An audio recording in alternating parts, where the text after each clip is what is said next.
to welcome and thank everyone today for joining us for lunch. It certainly is a pleasure and a lot of fun to see a lot of familiar and friendly faces from McGovern Day, especially the great turnout that we have for lunch today. My name is Welch. I'm proud to be a fifth generation South Dakotan. I was born and raised on the west side of Sioux Falls, which is District 11, and now I'm happy to say that I'm running for the state senate in that very district.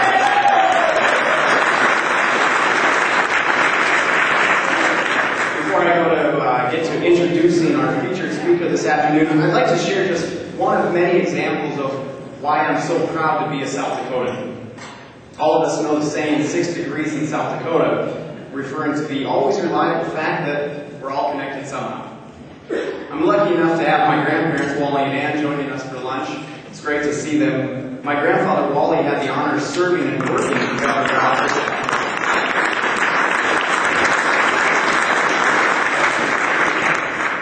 I remember driving out to the hills with my grandpa a couple of years ago. We were on I-90, and Grandpa shared old stories of being on the state fair board where Governor Herseth appointed him. Grandpa told me stories of working with our leaders of generations earlier, back when that very I-90 was just an oil road across the state. He would tell me how folks and leaders like Governor Herseth and his wife, Lorna Herseth, who of course served as the Secretary of State, had visions of paving the way for a greater South Dakota. A greater South Dakota where my generation would know not the problems they faced, but of the reality of the hopes that they had. Now, generations later, our many generations are gathered together, celebrating past, present, and future leaders, working together to make tomorrow better.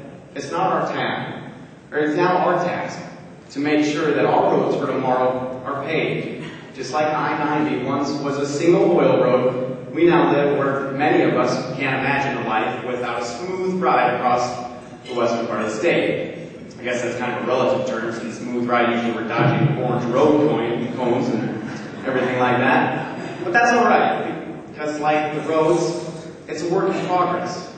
Just like the government, we're a work in progress, but it's work and goals that we can achieve. We can do that. We can make South Dakota better.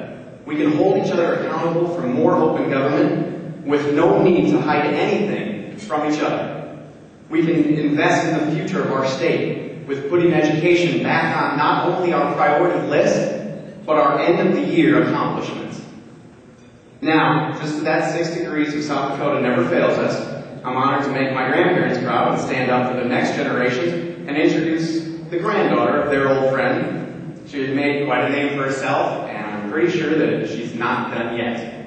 She's an amazing South Dakota woman who has been paving the way and standing up for us when she argues on issues in Washington. She helped us to reach 101 legislative candidates for this year's election.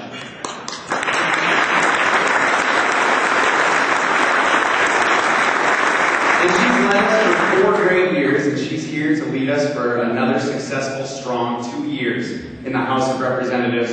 Ladies and gentlemen, it is truly an honor to introduce a wonderful lady, a wonderful leader, and a faithful South Dakotan, Congresswoman Herseth Sandlin.